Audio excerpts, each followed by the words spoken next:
Hello Barmy Badger Army. If you're new to the channel, this is a variety channel where we create entertainment, vlogs, long form videos, films, shorts, jokes, the works. And I hope you're here to enjoy the ride, and if you're a permanent subscriber who's been here since forever, thank you very much. And if you're new to the show and just experiencing all the films and all the old streams and all the old fun, thank you very much. And if you're new to the films as well, gracias amigo, because I really hope you've enjoyed some of the highlights like Ballymoran, Essex FBI Investigates, and of course A Scoop Full of Life, and some of the newer films that will be coming out, such as Para-Control Activity, which will be out very soon, and of course Ghost in the Latrine. If you haven't seen that, please do check it out.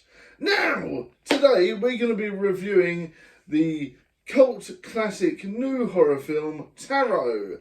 This film is interesting because it rewinds you back to the early 2000s/90s style of horror films.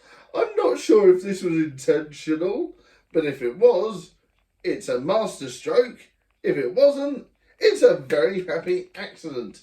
So congratulations to the directors and the producers and the actors, because if they wanted to do a 90s feel horror and that was their plan, they executed it perfectly.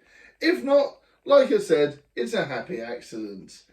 Now we start off with the traditional sort of 90s vibe. I get some Friday the 13th there, I get some Evil Dead, and all the students and all the friends or whatever are all sitting around the campfire talking ghost stories and having fun and doing all this sort of old school 90s college shenanigans. And then of course they end up in a mysterious mansion where they rent, probably through B&B, and they rent and they look into it, and one of them finds a spooky tarot deck, which is of course inked in human blood. No, or maybe, but it's made from drawings from somebody else. So somebody else has drawn them. They're not a bought tarot deck. They're someone that someone's drawn and things like that. And of course, each person gets their tarot read, and it's a very interesting situation what happens, because each person gets their tarot read and it goes through all these different things where, ooh, some gets death, some gets fortune, some get all these different things, yeah? And then later on, we fast forward, and of course, the situation starts to become true because it's slightly spooky in the mansion. We get the vibe that maybe they shouldn't have been doing this. And of course, everyone knows that if you do use somebody else's tarot deck, you should always ask permission. So if you didn't, something spooky may happen in real life. But in this, of course, all hell breaks loose, and we get a 90s romp of fun, I Know What You Did Last Summer style killings. We get some really good ones to begin with. We get the ladder chomping down on them. And I really love the demonic designs of each of the characters that portray each of the cards. Death, you get fortune, all these different things. And they really do personify the images on the card. And I really like that. And the death sequences are really added to by the fact that there's like a demon tarot that's near them. And I think that's great. And it's like, so each different death is connected with the tarot card, yeah? But then you get the demon from the tarot card creating the death. And I think that's really good the way they work it. And the designs of each of the monsters is bang on. We're talking, 13 Ghosts style spooks, and I really like it. And it made me on edge as well. It gave me that 90s jump, where you see them go like this through the walls and stuff, and as they're grabbing at the ladders and as they're moving towards you. One particular demonic tarot presence had a light as well, so they're swinging this light around.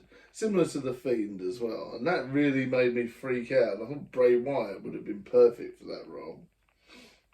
But I really like the designs of them. The makeup and the special effects are really cool.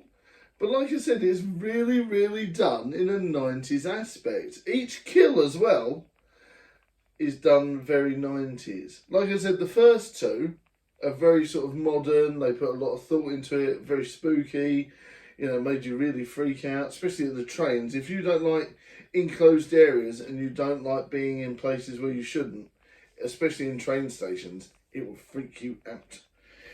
And then it sort of devolves a little bit, you know, we get less exciting kills and they make a bit more, you know, sense for the story. It feels that the first two were really thought of as like really cool Saw-like kills, and they really sort of devolved. Unfortunately, they devolve into an I know what you did last summer types thing with a noose and all these different things. But once you get to the house again, you know, because obviously they go back and they try to sort of burn the tarot cards, and they find an old lady who helps them out, which is very underutilised. I feel that the lady they go to help with, who knows, they look it up, you know. They look up a psychic and they sort of explain some of the plot holes. And I think that the psychic lady that was in it should have been used better.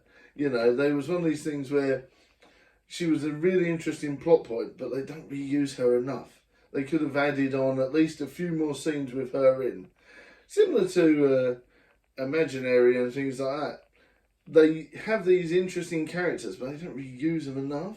It's like, come on, we could have got at least a couple more scenes of her explaining some more of the story and, you know, sort of developing a bit more of the plot and a bit more scenes with her versus the evil witch and things like that. But yeah, I don't want to spoil too much. But what I will tell you is that this is a great 90s style, I Know What You Did Last Summer, you know, Long Time Dead, all these different films like, you know, Evil Dead and all this sort of stuff. If you popped it into a big thing, gave it a good old stir, with a sprinkling of Scream, you would end up with Tarot. I really like it. It's fantastic. But it is very spooky in places, lots of fun jump scares, but it feels like it's trying to be a magic, like a sort of a horror, supernatural horror, mixed in with a slasher. And it sort of works, but not really. It was like, you know, which one could it have been? And it's good that it was both. And it just about works. But only if you like 90s horror films. If you're still in love with 90s horror films, then you'll think it's brilliant. So I'm going to give it a good, solid 7.5. Because I love 90s horror. I love the guy that was in Spider-Man. And I love the guy that was in the new the girl that was in Mean Girls. So that was fun. So if you like modern actors, and if you like them portraying a 90s style horror twist, you'll love it. So please do check out Tarot if you love 90s horror. Thanks very much for watching. Look after yourselves. Keep safe. Keep well. Much love, everyone. And I'll see you in the next vlog, video, stream, movie or short. And please, if you haven't seen the fantastic A Sweet Scoop of Life, starring the lovely Nick Field and myself, and helpfully produced and directed by the lovely Cracker Media, please do check it out. And like I was saying, Power Control Activity will be out on the channel soon. Please watch for that to drop. More information coming very soon. Thank you very much for watching, and I'll see you next time. And let me know your thoughts on Tarot or any other horror films you may have seen lately in the comments, and let me know if you enjoy 90s horror. See you next time.